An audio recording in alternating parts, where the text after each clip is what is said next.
ഒരു cinema release ചെയ്യുമ്പോൾ ഈ ഫുള്ളാക്കാൻ വേണ്ടി നേരിട്ട് ഉണ്ടായ അനുഭവങ്ങളാണ്. കുറേ ടിക്കറ്റുകൾ പലർക്കും കൊടുക്കും, വേണ്ടപ്പെട്ട പലർക്കും കൊടുത്ത് ആദ്യത്തെ ദിവസം തിയേറ്റർ ഹൗസ്ഫുള്ളാക്കും.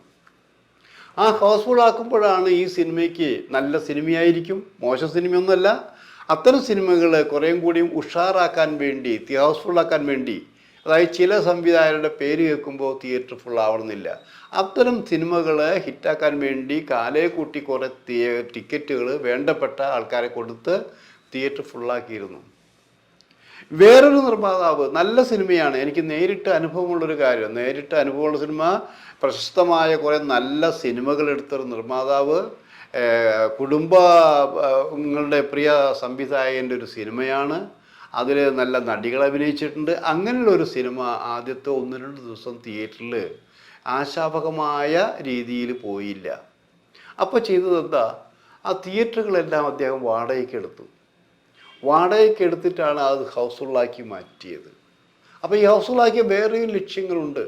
അവിടെയും ഈ ഹൗസ്ഫുള്ളാക്കുമ്പോൾ എത്ര രൂപ വരുമാനം കിട്ടി എന്ന് കണക്കുകളുണ്ടായിരിക്കാം. ഈ കണക്കുകൾ നിർമ്മാതാവിനെ അറിയുള്ളൂ. ഈ പൈസ എങ്ങനെ ഒന്നും അവർക്കറിയില്ല. ആ രീതിയിലും ഹൗസ്ഫുള്ളാക്കുകയും ബ്ലാക്ക് വൈറ്റ് ആവുകയും സംവിധാനങ്ങളൊക്കെ ഇവിടെ നടന്നിരുന്നു.